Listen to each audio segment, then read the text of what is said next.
The Week in Art is sponsored by Christie's. Visit christies.com to find out more about the world's leading auction house since 1766. Auction, private sales, online, art, anytime.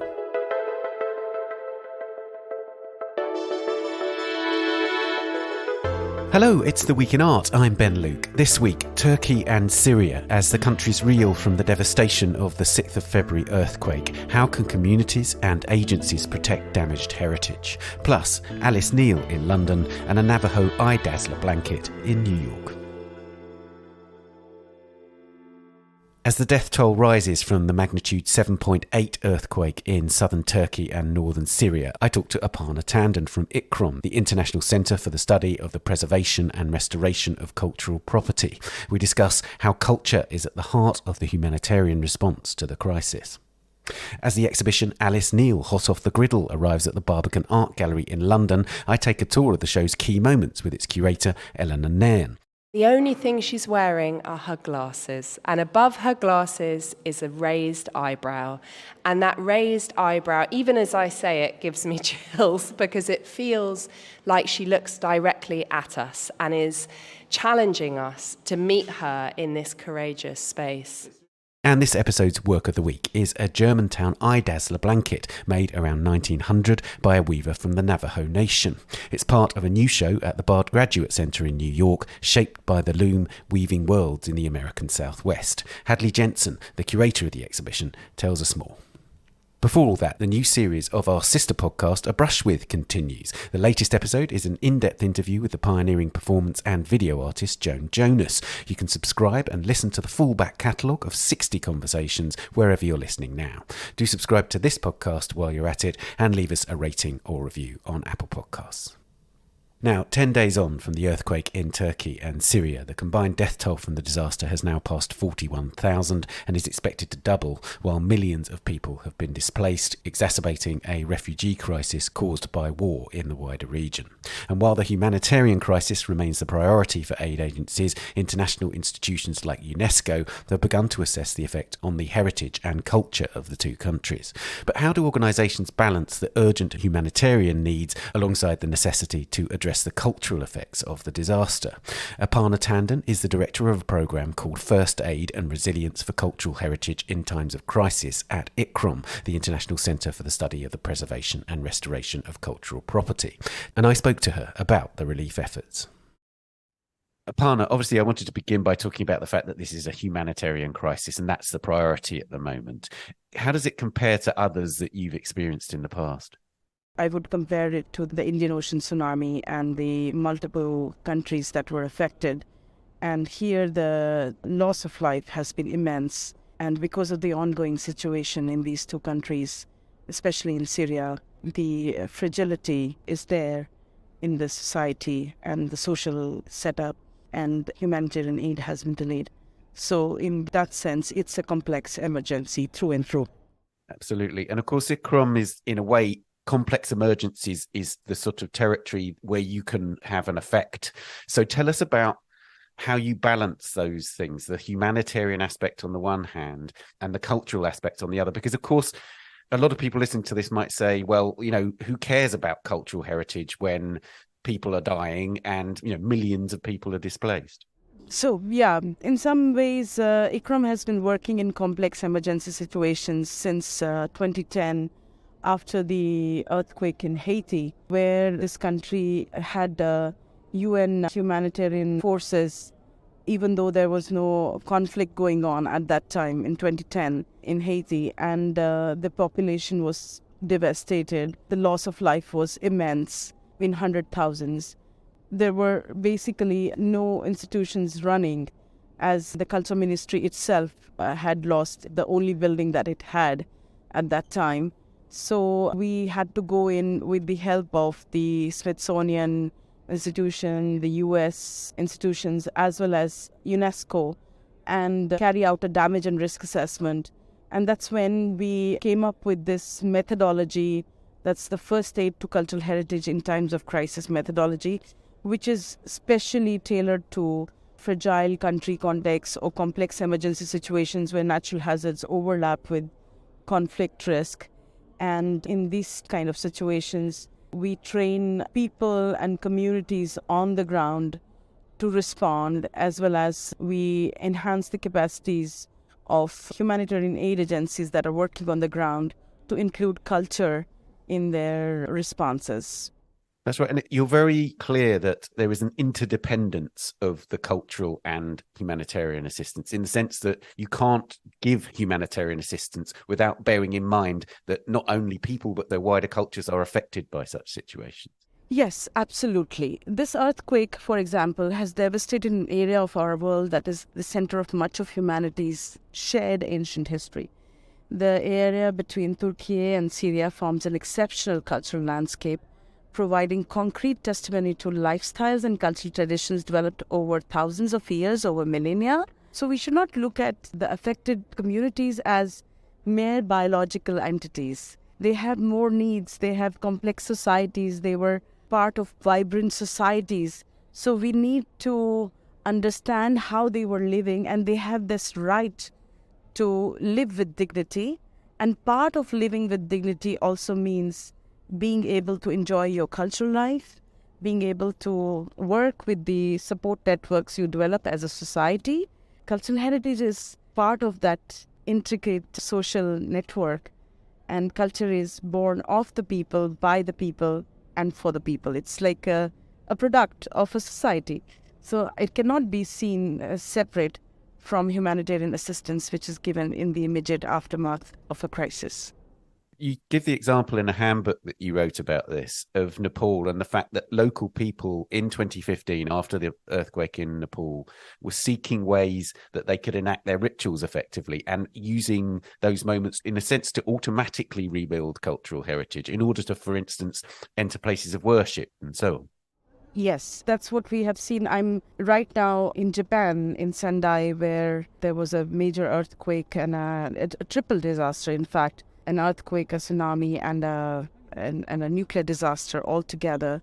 And there I have, for first hand, after 2011, after so many years, I've come and I've visited communities in Fukushima and in other places where clinical psychologists have been working with people to understand how working with their history or recovering their historical documents have helped affected communities to overcome shared trauma. So cultural heritage is a thread of continuity. It's a factor of resilience, and it is important for people to realize that they have connection with the place when there is so much loss, and they have lost loved ones, dear ones, their family members. At that time, cultural heritage offers a sense of continuity, and it allows them to connect with their past and recapture those positive moments, which allows them to meet with present-day trauma and also understand who they are as people, or what they would be as a society, or what they have withstood over time together as a community. And this is very important for overcoming some of the mental health issues that one suffers from immediately after a big disaster, where there is a lot of loss of life, infrastructure, and the place that you knew as your home is no more that same place. One of the really interesting things that you work on is this idea that there is iconic or monumental heritage, and then there's vernacular heritage. I imagine there are people reading the news in the global north who are seeing the damage to the citadel in Aleppo and the castle at Gaziantep and saying, okay, we have to urgently attend to these. But from your perspective, the priorities are both those kind of great historic monuments that are known throughout the world, and also vernacular heritage that people are experiencing every day, right? Yes. For example, we have asked many times survivors of earthquakes or tsunamis, floods in many parts of the world, in the Caribbean, everywhere else.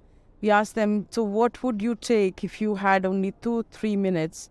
And everyone says emphatically the family photos or keepsakes or, family heirlooms. And sometimes in a community which is close-knit, it becomes a collective heritage. And even somebody else's heritage becomes your heritage.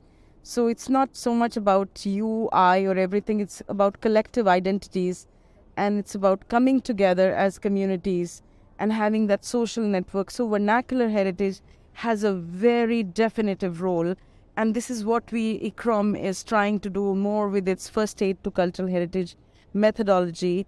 We are also enlisting the help of clinical psychologists to better understand this relationship between personal resilience, resilience of an individual in relation to resilience of a society as a whole or as a community as a whole. Right.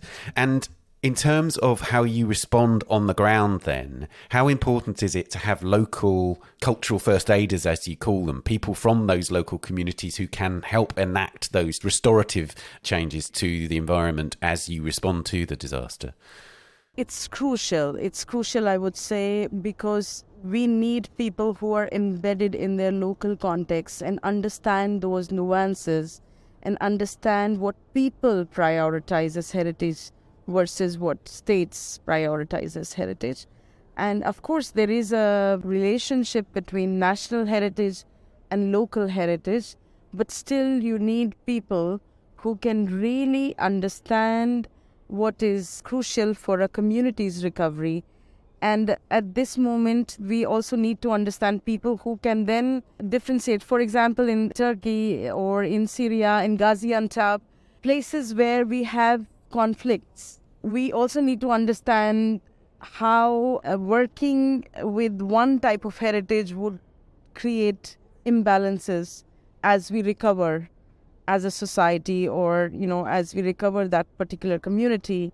So we also have to address the underlying vulnerabilities that are created by prioritizing one type of heritage or one type of culture. So that kind of understanding can only come if we are working with people who are embedded in their local contexts. Right. And tell me, you mentioned states there. I know that you have already been to Aleppo. There have been projects that Iccrom have done in Aleppo. As you say, Yes. it's an incredibly fragile, war-torn country as it is anyway. Are there people who you work with anyway, who you are in touch with now, who are, I guess, going into cultural first aider mode on a new footing, if you like, a post-earthquake footing?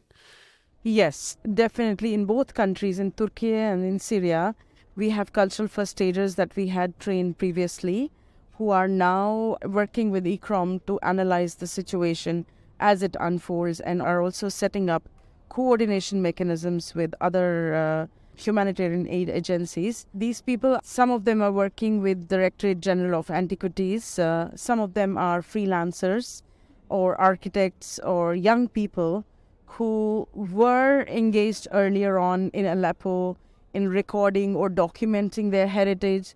So we will be working with different sections of society as this crisis unfolds and cultural response is mounted. Iccrom would be helping the ability of these people, cultural first aiders on the ground, as well as official agencies like the DGAM, several of them have trained with Iccrom, and NGOs to work together. We will be utilizing some of the 3D laser documentation that they have already done to assess damage to vernacular heritage, to local heritage, as well as to the world heritage or the officially listed heritage, and then try to understand priorities for response in collaboration with these cultural first aiders on the ground. So there are a mix of diverse professionals.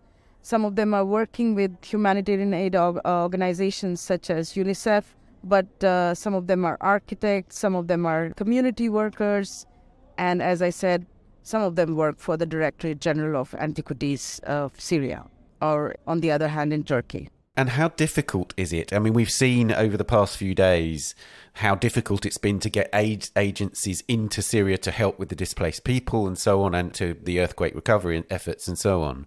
How difficult is it to work with governments and cultural ministries and so on in situations like that when they may be hostile to intervention from outside agencies and so on? Well, as you know, all emergency response is local. So we do rely on local governments, in fact, municipalities, to support logistics for cultural heritage, because cultural heritage sector in itself does not have the necessary means or support for example, large-scale salvage operations, or we need help for temporary storages, even to organize volunteer operations, security clearances. So all that is part of the issues. And also cultural heritage is not at the moment part of international humanitarian aid setup. To overcome this, on a parallel level, Iccrom has been working with the Directorate General of European Civil Protection and Humanitarian Aid Organization, DG ECHO. We have also been working with UN OCHA, the Office for Coordination for Humanitarian Affairs. And we are also, as I said, in touch with these on-the-ground cultural first aiders. So this is a complex network that we are trying to set up now in this situation, with the help of course, some donor organizations, so that the field teams are supported on the ground. They have necessary funds to carry out damage and risk assessments, or to physically stabilize sites, or talk to cultural bearers that have been dispersed as a result of this crisis. In order to do this more effectively, really it is all about ex-ante action, preparedness. So we'll be relying much on our networks, international as well as national, that we have laid down on the ground, especially to work and address some of the issues of transferring money or funds, or working with certain communities in areas which are particularly insecure, or where security could be a big risk. So this is how we'll be overcoming it. There is no straight answer for this, but a multilateral organization such as Iccrom, which does training on a sustained basis, leverages its alumni network in such situations to support emergency response on the ground. Lastly, I wanted to ask you about this sort of slogan or hashtag or whatever that I know is a very sort of core message, if you like, for you. It's culture cannot wait. Can you explain a bit more about that? Yes, culture cannot wait. It's a core message for us. We think culture is an integral part of sustainable humanitarian recovery and building back better. If we ignore the cultural dimension, we would be at the risk of treating people, as I said earlier, as mere biological entities with very limited needs of food, water, and shelter. But people are much more than that. They are also, societies are formed based on social networks, on inherent knowledge or place-specific knowledge that is held by communities, and they're sustained through times such as or crises, through this, with the help of this knowledge and these kind of social networks and bonds. And we need to focus more on that. And in that sense, culture is really essential for sustainable development, for climate action, for peace and resilience.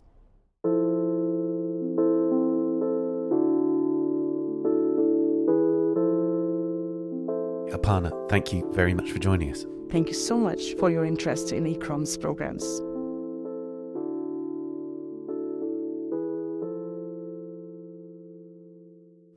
You can contribute to the Disasters Emergency Committee's Turkey-Syria earthquake appeal at dec.org.uk. A PDF of Aparna Tandon's handbook, First Aid to Cultural Heritage in Times of Crisis, is available for free at iccrom.org. That's iccrom.org.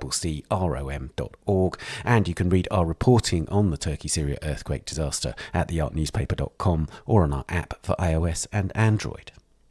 Coming up, we explore the Alice Neel exhibition at the Barbican in London and a Navajo eye-dazzler blanket. But first, here's this week's news bulletin. The Frieze Los Angeles Art Fair opened in a new venue, Santa Monica Airport, this week. It arrives as several galleries expand their presence in the city, two of them with transformations of historic car showrooms. Roberts Projects has taken over a warehouse near Los Angeles County Museum of Art, formerly known as the Max Barish Chrysler Plymouth showroom. Hauser & Wirth, meanwhile, is opening its second Los Angeles location in a triangular 1931 Spanish colonial revival building that was previously home to Heritage Classics, famous for sourcing rare Mercedes gullwings and roadsters. Meanwhile, Listen Gallery will open a new space in a former sex club in April. Museums are beginning to acquire non-fungible tokens, or NFTs, in earnest. The Los Angeles County Museum of Art revealed on Monday a promised gift of 22 works minted on the blockchain, a collection that it says is the first and largest of its kind to enter an American art museum. The donor is the collector with the alias Cosimo de' Medici and is rumoured to be the rapper Snoop Dogg. The Centre Pompidou in Paris has announced the acquisition of a series of 18 NFTs from 13 prominent French and international artists, the first acquisition of its kind by a major French public museum. And 12 institutions, including the Musée d'Orsay in Paris and the House of Electronic Arts in Basel, have joined a fellowship called Web3 for the Arts and Culture that aims to engage with blockchain technology to preserve and promote cultural heritage. Violent protests erupted on the steps of Tate Britain in London last weekend as trans rights campaigners clashed with right-wing demonstrators over a drag queen storytelling event. Police officers had to form a corridor so visitors could get into the venue, which remained open. The action was sparked by the appearance of Ada HD, the drag alias of Sab Samuel, who appeared at the London Museum as part of LGBTQ History Month in the UK. The row was fuelled by the Conservative Party life peer Emma Nicholson, who described the planned appearance by Ada HD as propaganda in an open letter. Roland Rudd, the chair of Tate Trustees, replied to Nicholson that the Tate is open to all. You can read all these stories and much more on the website or the app. We'll be back after this. The Week in Art is sponsored by Christie's. Discover the defining art and design of the modern era at Christie's, New York. This March, the Contemporary New York sales highlight Leila Lan, Yayoi Kusama, Jeff Koons, Fernando Botero, and more key artists from the post-war period to today. The season features The Art of Collecting, a Pacific Island connoisseur of art and design, and Adam, works from the collection of Adam Lindemann, comprising boundary-pushing art and design from the renowned gallerist. Find out more at christies.com. Welcome back. Now, Alice Neel spent the best part of 40 years painting before gaining due recognition for her work in New York. Acclaim for her painting in Europe was even slower. There was no major public European museum exhibition until 2010, more than 25 years after her death. But a major survey of her work was shown first at the Centre Pompidou in Paris last year and has now arrived at the Barbican Art Gallery in London. I went to the Barbican to take a tour of the show with its curator, Eleanor Nairne. Eleanor, we're in the first room of the exhibition, but you haven't chosen to start at the beginning. You've actually started quite close to the end in one of her latest paintings, and we're looking at Alice Neel's self-portrait here. Why did you choose to begin with this work? I'm always very interested in how to open an exhibition because it's a real question of storytelling. And this exhibition really gives an overview of Alice Neel's life and work, but the beating pulse of it is about her politics and about how that played out across the course of her career. And there's politics with a capital P. You know, she's a Communist Party member from 1935. But there's also a subtler politics, which is about somebody who had a capacity to see courageously and somebody who allowed people to come and sit for her. And she really saw them too, and to understand how radical that would have felt for them at the time. So this self-portrait felt to me the most iconic example of that courage for looking. She starts it in 1975. It's the first full-scale self-portrait and the only one that she makes in her career. She's 75 at that point. She's 75 at that point. She says her cheeks are flushed in the image because she found it so damned hard. You know, she's very reluctant to make it. And here she is, unvarnished, to paint herself naked at this point. She finishes it in 1980, around the time of her 80th birthday. And it is just the most extraordinary image. The only parallel I can think of is Maria Lasnig's great painting of herself naked with the gun, which would follow about 20 years after this. And there's a kind of tenderness to it, her body. You have pointed out, I think, very astutely that she leaves the canvas out, which is interesting. So she's got a paintbrush in one hand, a rag in the other. Yes. The thing that's missing is the canvas, but it's almost... Which is what we're looking at. Yeah. So there's a bit of trompe l'oeil happening in there. There's some kind of cleverness. And the only thing she's wearing are her glasses. And above her glasses is a raised eyebrow.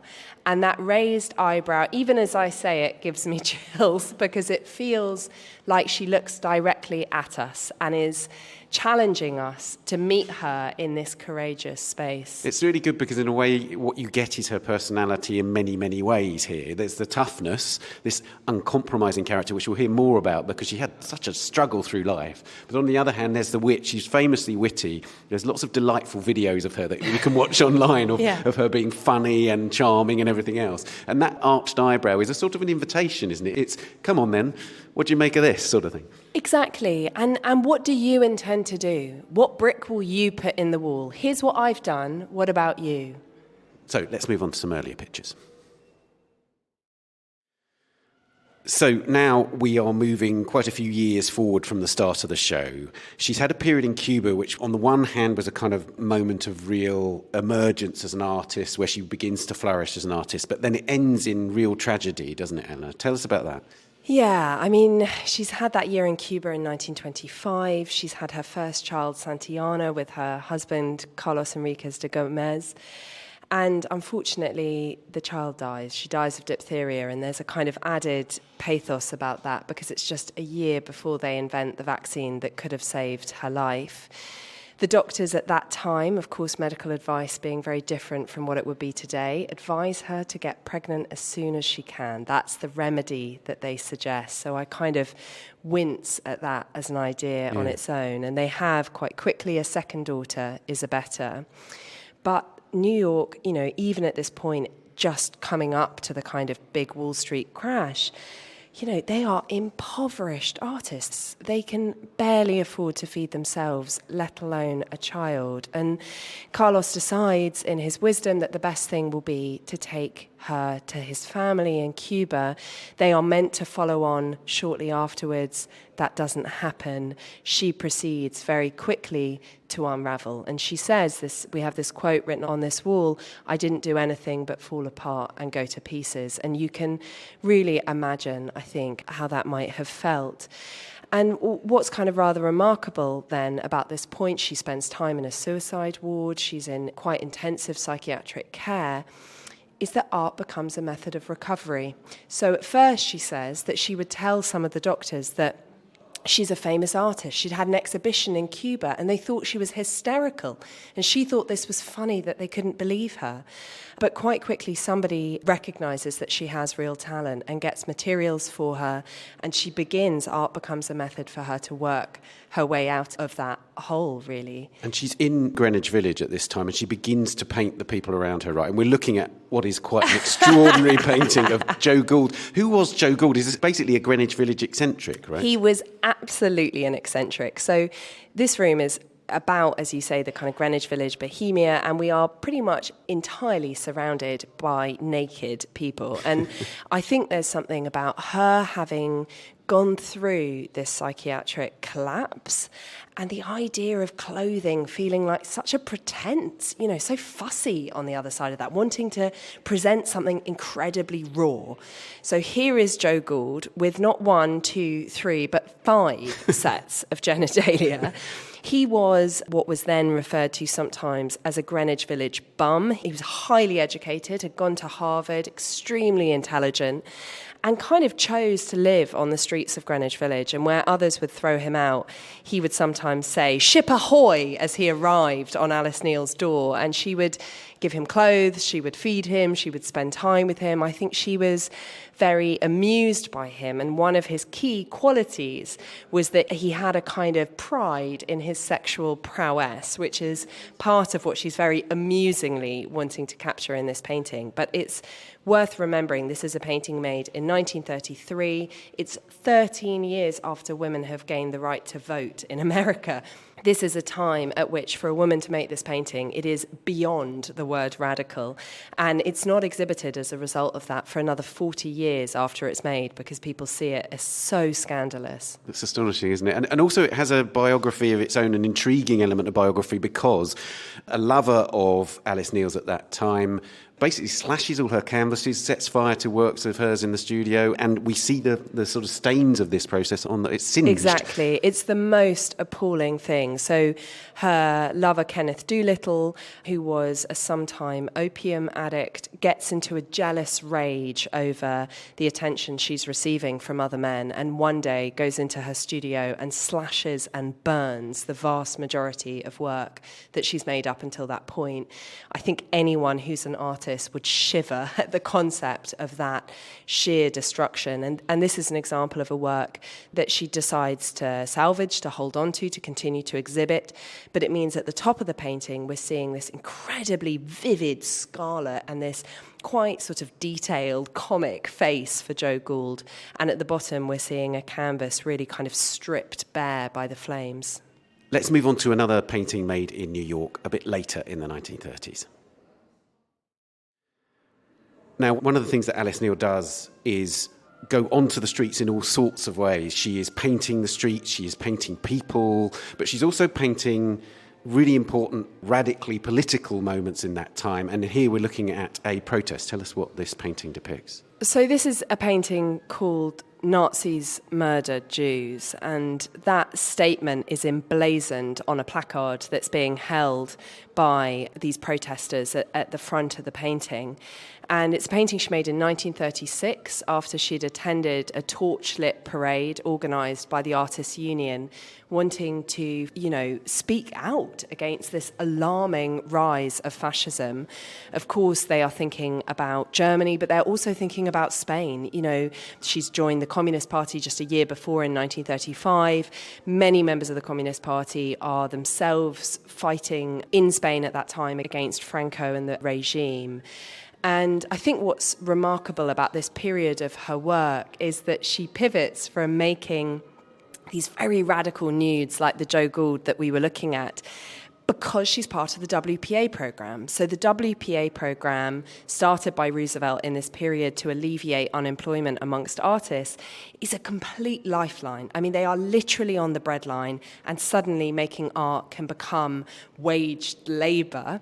But it comes with one restriction, which is they can't paint anyone naked. It's the only rule. And she must have been appalled at this idea because it was pretty much all she was doing. And so she pivots to making these really remarkable street scenes. So behind us, we have paintings such as Magistrates Court after she's been arrested for protesting with the Artists' Union, or You Need a Biscuit strike, from where armed constabulary are released onto protesters. So she's really wanting to capture this high pitch of protest and political ferment in the 30s. And of course, it feels all too relevant to our own moment and the strike action that we're seeing on the news every day. It does, it really does. But it's also really instructive, isn't it, about that kind of political moment, because the WPA program forbids the depiction of nudes, but here we're looking at an image in which there is a hammer and sickle very clearly displayed on a banner. So there's a curious thing, knowing what comes later in American culture, that here is a very open kind of communist-infused painting being made in the United States. Absolutely, and we're seeing raised fists of solidarity in the front of this. So this is a very rousing picture. And it is a reminder of that particular kind of window of politics in the 1930s and the extraordinary things that Roosevelt does in order to alleviate the plight of everyday citizens having to deal with the ramifications of the Great Depression. Again, very close to what we're thinking about today with how an ordinary person gets through a cost of living crisis. Well, let's go into another room where there is a more intimate study relating to this whole culture. So now we're looking at the portrait of Harold Crews, Eleanor. Who was he? So there are two answers to that question, really. One is an answer of who is he in 1950, at the point at which Alice Neel paints this picture. And there's another about who would he become. So to start with the first, at this point, he's working as an orderly in Harlem Hospital. He's also doing various other bits of odd jobs. He's working as a copy boy for various Marxist publications. And he comes to sit for Alice Neel. We imagine that she probably met him through the Communist Party. He was himself herself a member, perhaps also through the Jefferson School, where she attended a number of classes. And she paints him here as this very ruminous figure. He tenderly touches one cheek with his hand. He looks slightly wistfully off into the distance. And that's a rather amazing image, because the person he becomes is an extraordinary intellectual. So later in 1967, he writes what is considered his magnus opus, a quite controversial anti-assimilationist text called The Crisis of the Negro Intellectual. And he then goes on to be a very important figure in academic departments across the US. And one of the things I love about it is that Neel herself is not recognised at this point yet. You know, she doesn't sell her works, she doesn't have a gallery, she doesn't have press. And so somehow she has a sense of the artist she'll become, and she also has a sense of the intellectuals and the luminaries that the people who sit for her will become as well. Do they provide a kind of intellectual framework, a critical framework around her work? For instance, is Harold Crews writing about her work? Is there a kind of network of criticism around her? Yeah, absolutely. So some of the key figures from the Communist Party do become also interesting, insightful figures in relation to her work. So next door, for instance, we see Mike Gold, who wrote a key text for her when he organised a show at the New Playwrights Theatre in 1951. Harold Crews was someone who she fell out of touch with briefly and then reconnected with in later life, and wrote this charming letter to him saying what a delight it had been to see him again. Tell me everything about what you were thinking and feeling. You know, Alice I love Neel, that, because it's almost like that's what she's doing when she's sitting in front of him here too, right? She wants everything. Yeah. She wants everything. She doesn't want banalities or platitudes. She wants a person to arrive and to sit and to give her everything. And tell me, this is the first point where I want to talk about a particular formal development in her work, which is the hands. Yes. I love Alice Neel's hands. Yeah. Does she ever say anything about hands, about whether they were a tricky subject for her, or to what degree she wanted them to be a form of expression, because they are so expressive? You're so right, and I think they have become a particularly beloved part of Neel's work. And as we look around this room, which is called Anarchic Humanism and is devoted to other political figures, we can see Mercedes Arroyo with one hand draped over the chair, and Philip Benoski with a hand draped over the table, and Harold Caton with his hand with these amazing rings on his knuckles clasped around his knee. So you're quite right that she uses hands as a vehicle to express something of who this person is. Famously, in the history of painting, artists haven't much liked painting hands because they're fiddly, and if you were to be working on a commission, by the time you got to the hands, you might want to rush them in. There are some wonderful Freud paintings in which they're posed with their hands behind their back, because that was going to be a stage too far. I think there's also another formal quality of this painting that's worth looking at, which is this very distinctive abstract background. And we have next to Harold Crews this quote which says, "I'm not against abstraction. Do you know what I'm against? Saying that man himself has no importance." And one of the qualities that hasn't often been given much attention in Neel's work is if you were to remove Harold Crews from this picture, what you would be left with is a kind of inverted Rothko painting. So there are rather remarkable kind of abstract qualities to the backgrounds in many of these works. She, as she said, was not against abstraction, but she felt that as a fashion, as a trend, it was dangerous, because this was a period in which the threat to people was very real, and she wanted to fight for them. And we're going to see some more formal daring when we head downstairs into the larger spaces. So we're now in the downstairs spaces, which are always much larger in the Barbican. You've developed a kind of narrative thread through your exhibitions actually now, where you tend to get the kind of earlier period upstairs, and then there's this breath of fresh air almost as you come down the stairs into these larger spaces. Tell us about that, Eleanor. So that's always been a really critical question for me, is what is this break about? When you come down those stairs, it should mark, in my mind, a critical juncture in an artist's career. Right. So in the Lee Krasner show that some might have seen in 2019, Pollock had died, she'd taken over the barn, she could spread her wings, and a whole new era of painting was born. For Alice Neel, it's a rather interesting moment in 1959 where she goes to see a therapist, Dr. Anthony Sterrett, And she confesses that she wants to put her work before the world and that she's actually been remarkably shy.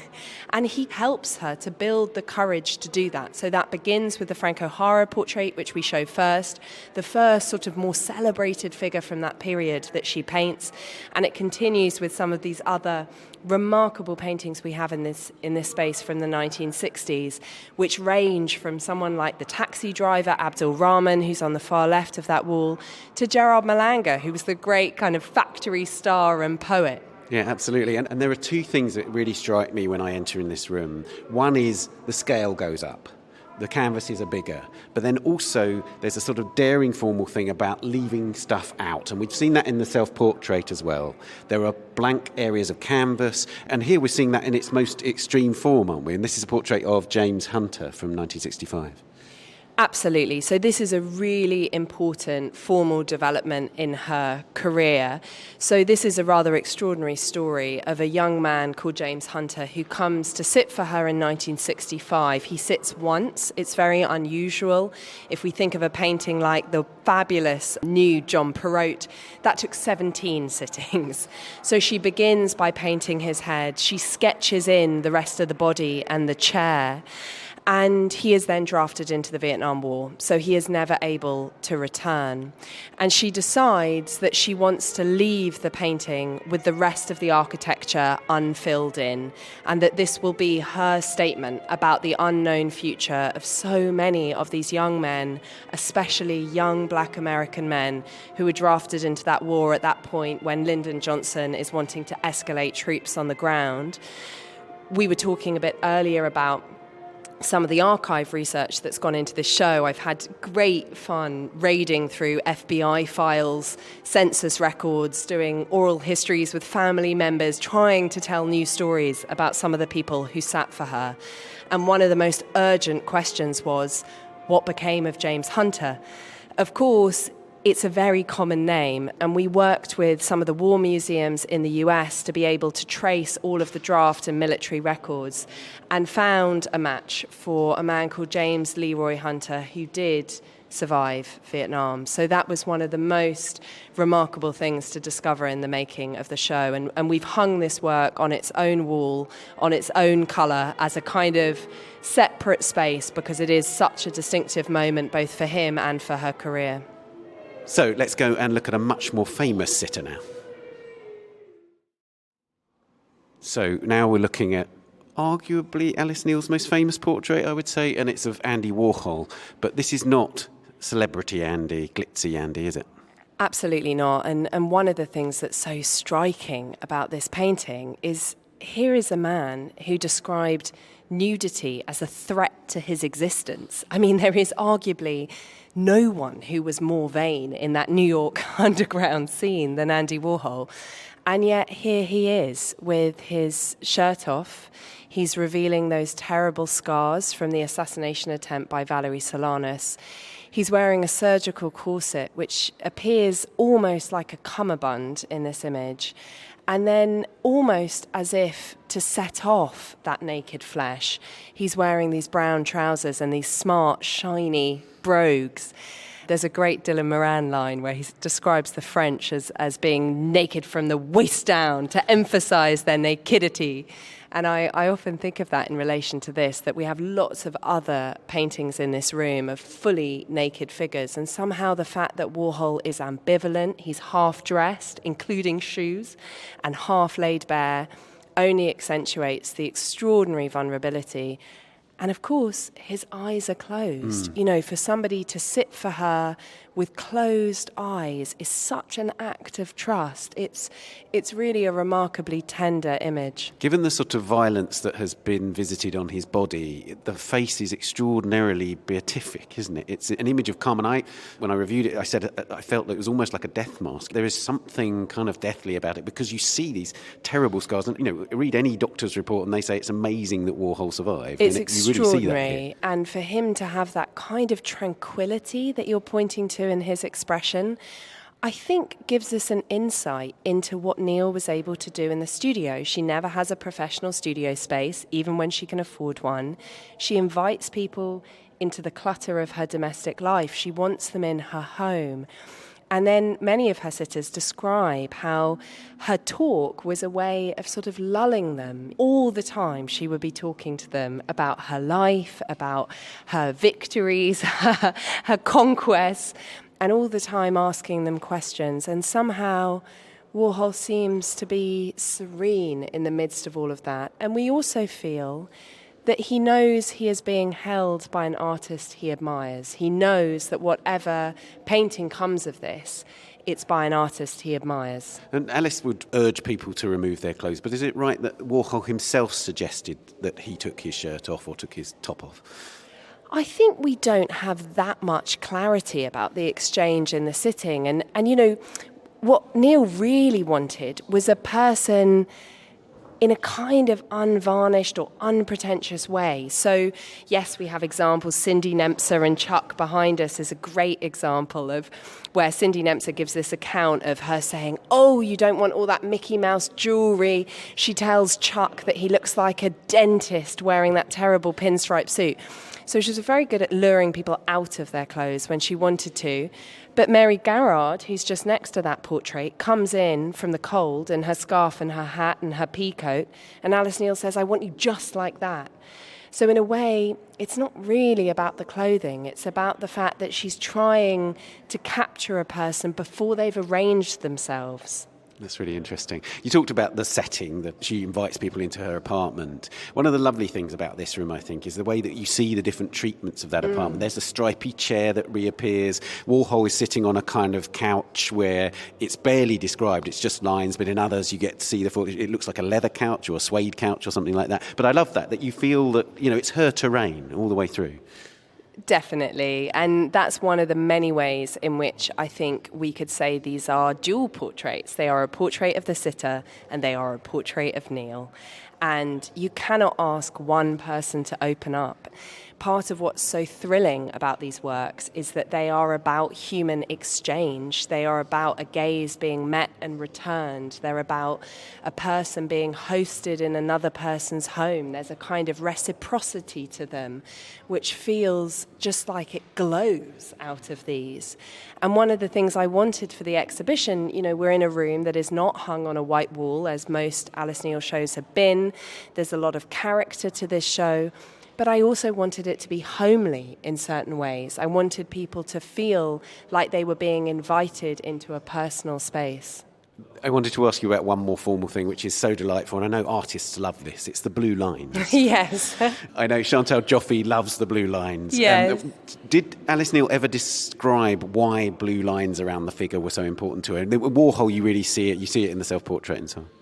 Yes, you're quite right, because it becomes this very kind of signature motif at a certain point in her work in the 60s and 70s. And she really barely talks about it at all, but that doesn't mean that she wasn't conscious of it as a device that she used in the painting. And there are many different ways that you could read them. It's, I think, worth being attentive to the fact that it's a very electric blue. This is not a dull or chalky blue. It's a blue that feels vivid and full of life. And for me, it became a kind of symbol of our boundaries or unbounded selves. You know, what are our edges? Where do I end and you begin? The carbon dioxide that I breathe out is breathed in by a plant in the same room. You know, that sense that we are all so deeply intertwined. And that blue edge just seems like a kind of really clever way of giving that impression.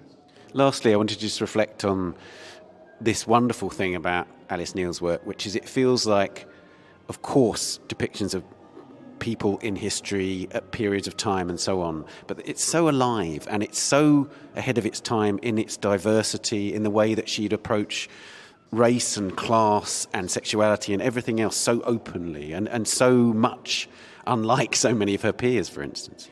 I think that's such an important point, and it connects again to that blue line, because in a way, when I look at it, I think part of what she's getting at is this idea that us being individuals is a myth. It's a capitalist myth, the idea that we are each in charge of our own destinies. And Alice is a committed Marxist. She's a communist. You know, she believes that man makes history, but not in conditions of his own making. And so I think she understood that we all belong to the same soup. You know, she understood this kind of that we don't all get to experience the same chances in life, but that we are all full of glory and we are all wretched, and that's why she describes herself as an anarchic humanist. You know, she's on the side of people, and it's easy for us to forget now in 2023 that when we're upstairs looking at those Havana paintings, we're looking at paintings that are 100 years old, and they look like they could have been painted yesterday. And when we see these people who sat in her home, often we're looking at a period in time when racial segregation was still in place in New York, when it was illegal to be gay, when there were so many basic civil rights that people had yet to fight for. And she really understood and championed individuals. And I think that's why her work has come to have such a universal appeal. People love to love Alice Neel. And I think that's why, because she feels loved by them.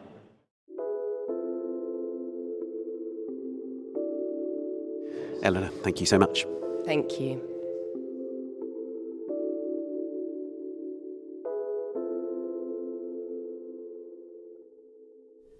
Alice Neel, hot off the griddle, is at the Barbican Art Gallery in London until the 21st of May. And a small but lovely book accompanying the show, edited by Eleanor and published by Prestel, is available at the exhibition now, more widely in the UK from the 16th of March and from the 11th of April in the US. It's priced £24.99 or $29.95.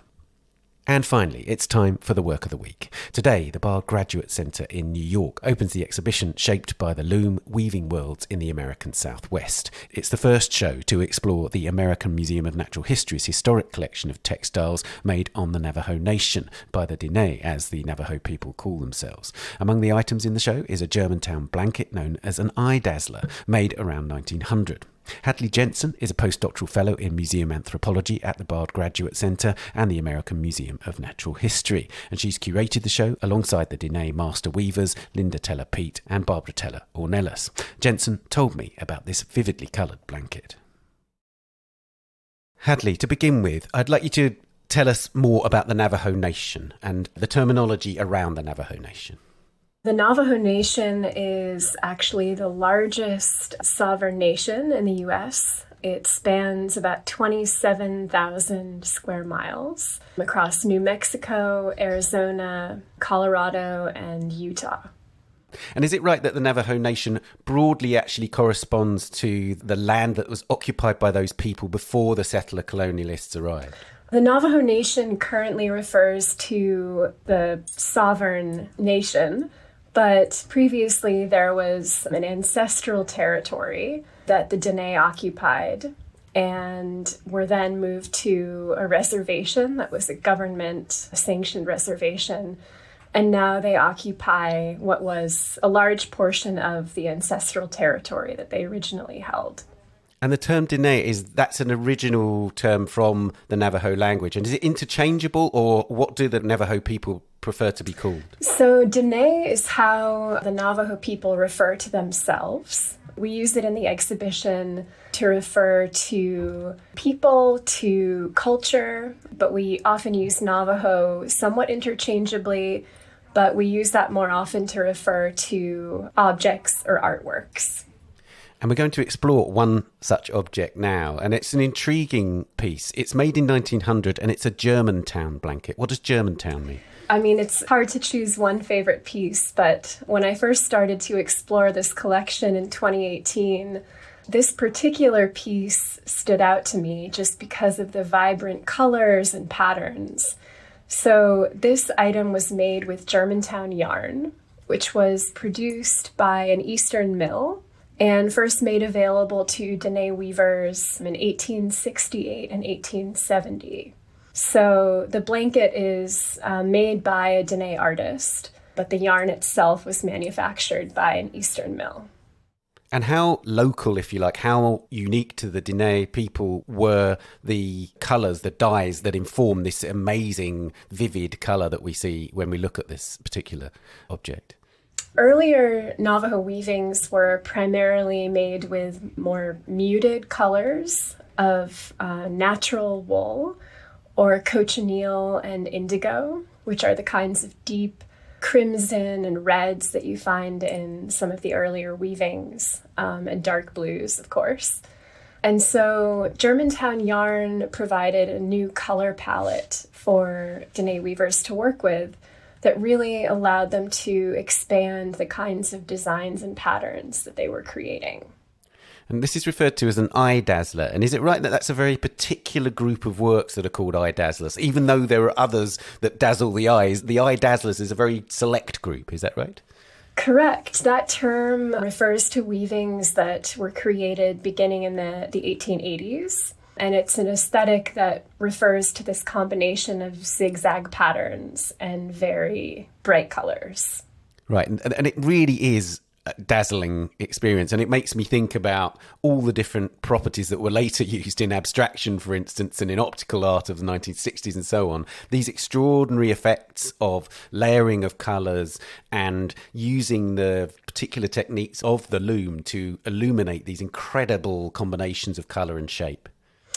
Exactly. And this piece, I wish you could see it in person in the exhibition, because you see it on the wall and it almost suggests the idea of movement, and just the combination of these patterns and the central motif, which was influenced by serapes from Mexico. This kind of serrated diamond motif that the weaver has expanded is really stunning when you see it in person. I'm sure it is. In terms of the Navajo Nation at the time, around 1900, can you explain the conditions in which these pieces would have been produced? So Germantown yarn, as I mentioned, was first made available in 1868 and 1870 during a period of enforced imprisonment at the hands of the U.S. government. And the Diné were imprisoned in Bosque Redondo in eastern New Mexico between 1863 and 1868. And at that time, they were basically using the materials that were provided to them and that they had available. And so one of those things was Germantown yarn.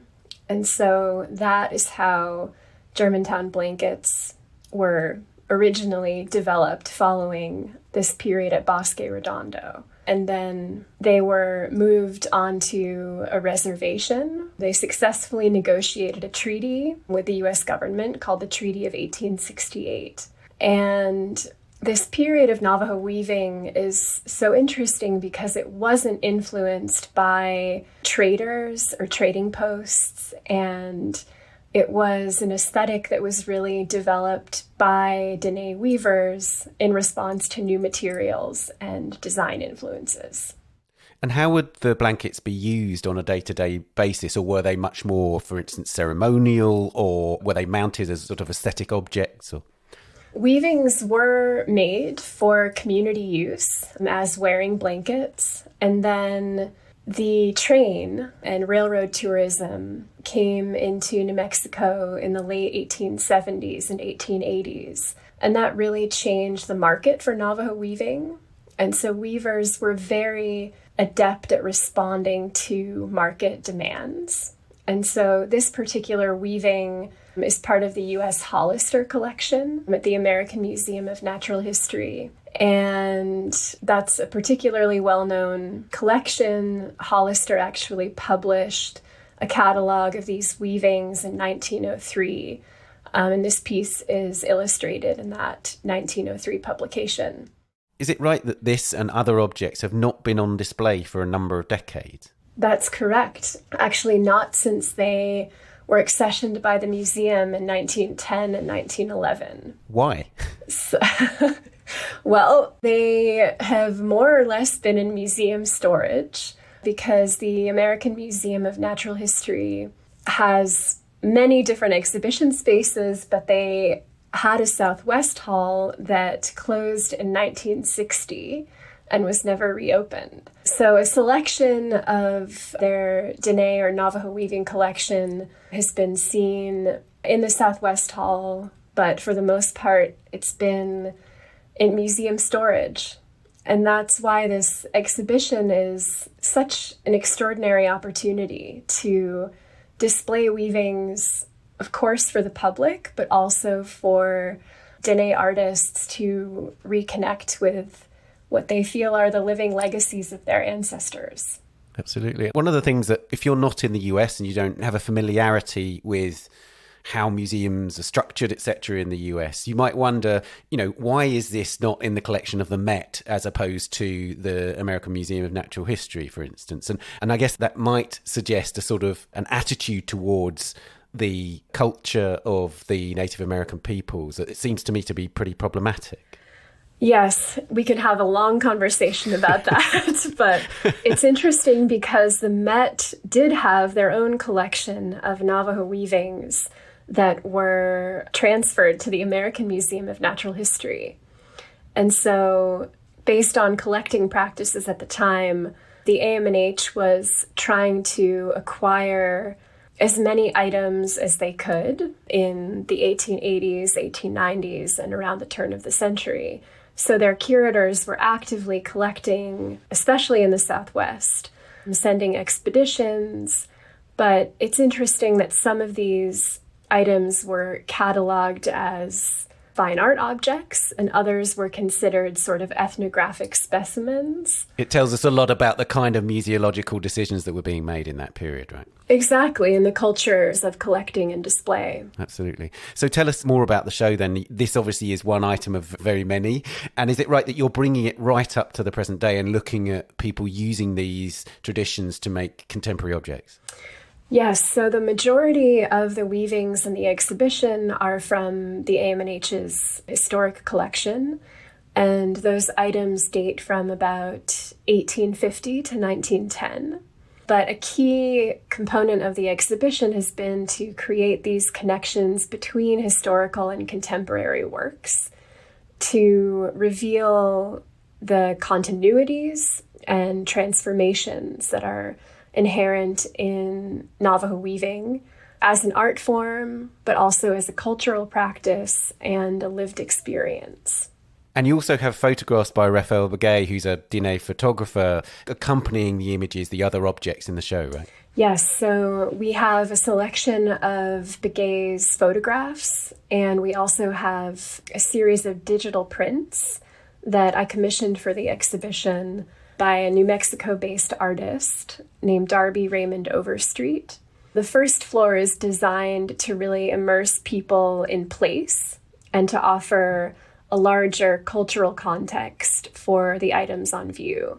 So there's a selection of prints and photographs and immersive media, and the second floor has all the textiles.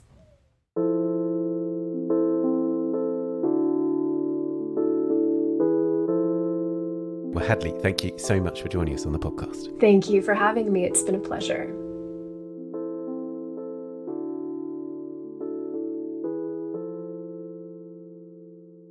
Shaped by the Loom, Weaving Worlds in the American Southwest is at the Bard Graduate Center in New York until the 9th of July. An online exhibition featuring an interactive catalogue of approximately 250 items from the American Museum of Natural History's collection of Navajo textiles will be available later this month at bgc.bard.edu.